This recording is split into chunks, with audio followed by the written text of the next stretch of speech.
It's time for Diamond Jarvan. And since some of you are going to ask, it's Diamond 3. Which one? And I'm actually surprised I don't have that many Diamond level games of Jarvan uploaded. But it doesn't matter. So, attack damage red, attack damage quints, armor yellow, magic resistance blues, and 2190 masteries. So, my opponent is Rammus, and as you can see, my Nard teammate pretty much gets himself caught during the invasion, which we all gave up on, and loses his flash. Keep that in mind, because I'm going to set myself up to want to defend the Gnar, because Rammus will make short work of Gnar without a summoner spell, right? And his top lane opponent is Swain, and it might get a little sketchy. I get a strong leash, so I feel bad about using smite on such a low health target. So I save it and just immediately just go to Golem and take it. It's kind of pointless and it really doesn't make a difference, but still. So Ahri is in a very easy, capable spot of being ganked, but I still have to worry about Gnar. So I go over and ward his Tribush just to defend him against the Rammus and maybe give him a heads up. Here comes Rammus. And after that, I go straight down the middle to the Ahri, who's pretty much like in a very exposed spot. I go with the EQ, burn her flash, and I don't kill her. But, a flash is a flash. The Victor takes a lot of damage, though, so that didn't work out as well as I hoped. And I'm kind of just running around in the middle. The Rammus, on the other hand, he's kind of trying to get a kill in top lane, and it really didn't work out. The ward helped give Gnar, a heads up. But I don't know why the Rammus took that path down the middle, because there was no real chance he'd be able to gank the Victor. And it costed him a flash, and my flash too. But and beat him up pretty badly, so now he's forced to go home. And by doing so, I also end up taking his large golem and forcing him to clear it. Rammus sucks really bad at clearing single things. It's kind of better for him to clear a group of monsters, wraiths or wolves or something. So kind of having to waste his time killing that one golem is gonna be a pain in the ass for him, especially since there's no gain. Now I want to make a video dedicated to just pointing out how bad this gank was. Because damn, this gank is terrible. Look, Rammus goes in, burns his crap on the Thresh and Salto Morgana. Pretty much Twitch gets a lot of free damage on the Rammus and forces him gone. Then the Varus is so out of position, he gets himself caught, pretty much killed. Me showing up had nothing to do with this gank going badly. It was just outright bad in so many aspects, and it actually requires a video dedicated to explaining it. Like, if you saw me on stream when I was playing this game, I ranted about it for like minutes on end. I think it was 4 minutes of non-stop ranting. It was ghastly. Nonetheless, I'm building Spirit of the Lizard Elder. By the way, by getting their asses kicked bottom, it pretty much lost him control of the map, and I was able to ward the blue buff and jump the Rammus. He has absolutely no chance of escaping. He died, and I take his blue. Now, this is one good way to win against a Rammus. Rammus is really fucking bad at recovery. Really, really bad. So if you shut him down early, he's gonna have a hard time actually, coming back. Especially if my team, like if a team comp like mine is someone who can subvert a lot of his crap. By the way, watch this. Like, I know we're doing Dragon, but as soon as Varus gets a little too close to me, it's like I don't know what he was thinking here. I EQ him and pretty much trap him in. Like, I expected to die here, because I'm really low health and maybe they would have done enough damage to kill me. But surprisingly, I survived. As long as my Twitch teammate gets fed, I don't mind. That's kind of my goal here. I'm trying my best to just hand every kill over to my Twitch teammate. In lower divisions, you've heard me say things like, be selfish, play champions that get the kills and get the damage and stuff. Yeah, that's true. Be selfish and just dominate. In higher division games, though, you see me transition to a more supportive teammate, someone who will hand over kills to their allies, who will go tanky despite having some kills early. I mean, like, look here, I'm building Spirit of the Lizard Elder, but I'm actually going to go tanky against the enemy team, mostly because I can trust, or I feel I can trust that my teammates are going to have the damage to back shit up. Now here, look, this actually gives me a lot of confidence. The Gnar knows we could easily jump the Swain here, though that ultimate kind of fucks up my EQ. It doesn't matter. The Swain's going to get just pretty much manhandled right here.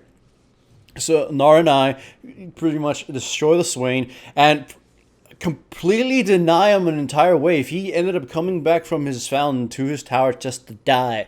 So it's like a huge delay. Yeah, sure, the enemy team ends up getting bottom lane and getting dragon, but as a result of that, we get mid lane and top tower. Remember, that was actually a smart play from the enemy team, but an equally smart play from us. The second they saw that I was top lane and I had fully committed to everything, They knew they could get themselves a dragon. They knew they could dive bottom lane without, being afraid of me showing up and doing something. So they responded and got a dragon. But at the same time, we also dominated our mid lane and the top lane. So that allowed us to respond to their dragon, but just pushing mid and top because no one was going to stop us. So whatever. Here though, again, the enemy team did something silly. Like they kind of just, they should have known I was here. Or at least should have warded to try to figure out if I was there. So it results in a double kill bottom lane.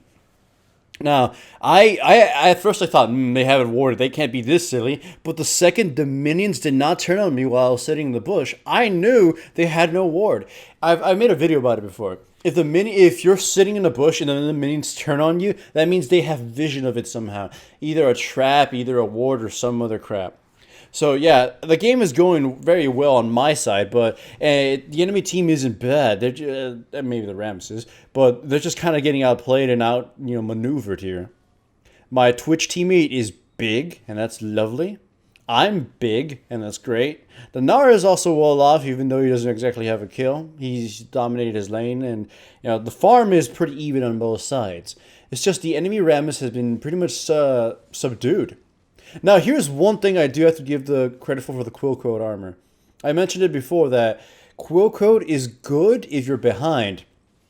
Rammus the dot effect on it is useful if you're behind. Oh, actually, wait, I'm going to have to interrupt that little part here. I'll go back to it. Look, I did not expect to survive this part, but the Twitch opens up on the Varus, and I use EQ, and I miss it. I get taunted, I get CC and everything, and I say, you know what, ult them in. Or trap them, and maybe the Twitch will kill everybody. He did kill everybody, and I survived. I thought I was going to die and grant all these kills to the Twitch, but no, it turned out so well. It turned out so meticulously well. It was so brutal. The enemy team lost 4 of their members. A lot of the gold went onto me and the Twitch. We're the team's 2 main men right now. But anyways, I was saying, Quill Code helps recover if you get fucked over, because the damage stays the same regardless of how low level you are, or how behind you are, or any of that sort. Once again, we engage on the enemy team with a Swain sitting in the bush. The Swain, there was a good gank that was going to come, but he didn't realize it was warded. This is kind of the bad thing. They probably should have reacted a lot faster when they saw the Thresh, just seemingly going in there without any hesitation. The second you see a Thresh or some player go straight at you and you're waiting for the ambush, and this is kind of unnatural. I think they may know we're here, sort of thing. So they kind of died. I mean, they probably would have died anyways because they have, no actual protection, but still. And this Radmus, though, he's starting to tilt. He's starting to be very aggro, and you'll see it across the game. The enemy team engages on my Gnar. I EQ right in there. We shirk out a kill on the enemy Varus, and I can EQ again back in, but it doesn't matter. And here, my EQ fails, I flash over, and the white cam finishes me off. I felt really stupid when that happened. I used Smite on the white cam with the hopes of it healing me a little bit, but not going to happen. So, yeah, my team, big super fed right now. We're dominating the map. Jarvan, you all know why he's good and everything. I don't really need to reiterate. But as you can see, my build is going with the Locket of the Iron Solari. During Champion Select, I was like, you know what? The enemy team is primarily magic. Well, of course, Varus has a hybridized damage, but mostly just some magic. But the majority of them is magic. Even Rammus has just mostly magic damage. So Locket of the Iron Solari, especially on a champion like Jarvan, an Initiator sort, is such a smart item. So, it's a lot of effective help from our teammate, and it allows me to spread the gold early. Some people will say, why would you build tanks so quickly or so early and not more damage? Well, take into consideration this. The enemy team is pretty much only magic, right? So the aura is just all around useful. The enemy team doesn't have that much burst damage. A lot of it's sustained damage. So the aura is even more useful. And how the active is beautiful too. So effectively, you spread a lot of health towards your teammates. It is essentially saying, I have all this gold. Let me share it with you guys. And that gold is amplified by the fact that it nullifies a lot of the damage that the enemy team is supposed to do. I mean, if I rushed Locket of the Iron Solari and the enemy team was pure physical, yeah, you could say that was a fucking waste of gold. But this one, it just felt right. Rushing it was a smart move in my opinion. And as you can see, it keeps me personally alive because the stats are great for a single person too, for the gold cost involved, and it spreads out to my teammates, and that's all good. Especially considering my teammates are kind of on the tankier side, a la not the Twitch. The initiation here doesn't go so well. The locket kind of misused right there though. Fortunately, though I don't know if the shield blocked the various shot the last second, but still. One thing I kind of was upset about the enemy team is that they kind of didn't pick properly. Like they went with Swain and Varus. Yeah, they're okay picks in their own regard, but the Rammus pick just kind of doesn't feel right with them. And you see, he initiates and there's absolutely no follow up. They're not mobile champions. I would expect a champion that comes in like a speeding bullet and has to grab one person, that the rest of his teammates can zone in and nuke that one person down. But the purple team is very immobile. Aside from Ari, they're pretty immobile champions, so they really can't capitalize on Rammus's initiations. Look, Rammus once again initiates on me, and my Thresh teammate keeps me alive, and then my Twitch teammate gives me his heal. See, I can trust these teammates. On higher divisions, don't be afraid of going tanky if you have to. Don't be afraid of sacrificing yourself sometimes for your teammate. Like, I can trust these people to do their part. I love it when I play diamonds sometimes, though it's still frustrating because damn is it stressful. When you're losing, you just can't recover.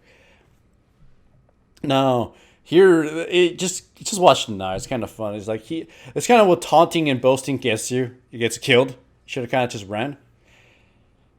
But nonetheless, my team, you can see I'm building Randu and Zoman, most just to make my initiation. They're already immobile champions. If I can EQ in through the front line, slow them down, and then ult on top of the enemy team and trap them into a little circle, then we'll win hands down, definitely. Right now, I'm just kind of here for the CC more than anything else. The damage, I can pretty much kill Varus in one blast, I'm pretty sure of that. But again, I'm here just to disrupt the front line. I trust the Twitch teammate to tear the enemy team to pieces. And I love that. So, if y'all remember one thing, I don't like, and this is kind of why I don't play Jarvan too much, because I played Jarvan way too much prior to, actually getting to Diamond in Season 4 and all that stuff. Look, here, I initiate, kill the Swain, make sure he dies, because I figure he's the biggest threat on the enemy team, because the rest of the team is kind of, crippled at this point. And then the rest of the team just kind of falls apart. They can't do much without their front line. The Rammus is of no impact. As I was saying, I played so much Jarvan. I kind of just decided, let's stop playing Jarvan. Because look at how many. Go through my channel and put Jarvan on the search bar. How many Jarvan games do I have? It's like I think he's a champion that has the most, along with Nautilus and Lee Sin. Even though Lee Sin didn't get a lot of videos for this year. I just have a lot. Nonetheless, he's my go-to champion because he can do it all. He can do it all, except you can't go through that turret like you just saw there. He got the damage. He's got the CC. He's got the he's got the utility, and he can split. I can go. Okay, at the start of this game, I got big, right? I got kills. I fed my teammates. I could have gone pure damage and gone this whole super assassin Jarvan mode where I EQ somebody, auto attack him, ult him, and finished him off. I could have done that. Or I could have gone super tanky if I got behind and still been relevant. Or I go hybridized like I did right now, damage tankiness or offensive bruiser or sort of things. I could have just focused on being a bodyguard. I could do it all as Jarvan. And that's why I like him as a champion. I can first pick him and make him work with any team comp. And that's kind of why I picked him early. I mean, I saw Gnar on my team, and I'm like, I don't exactly know who I could pick with Gnar because he's kind of a weird champion. I saw Swain and Varus on the enemy team, and I didn't exactly know. I would have picked Maokai if he wasn't banned because he's really great against Maxi teams. But against Swain, I don't know a lot of champions to respond to a character like that, right? Except maybe Mundo. And then Varus, a lot of champions, junglers can kill him, but a lot of them were banned, like Kha'Zix and such. So I went with Jarvan, because he's like one of the safest picks you can make for a jungler. And just, he'll be useful no matter what you do. and is like the biggest recommendation I have if you want to rise through all divisions. Like I say early in low divisions, Xin Zhao and stuff. Mid divisions, tankier kind of champions. Jarvan, all divisions. You can play him from bronze to diamond, and this is a good example as to why. Hooray for Jarvan and his superior manliness. Yay!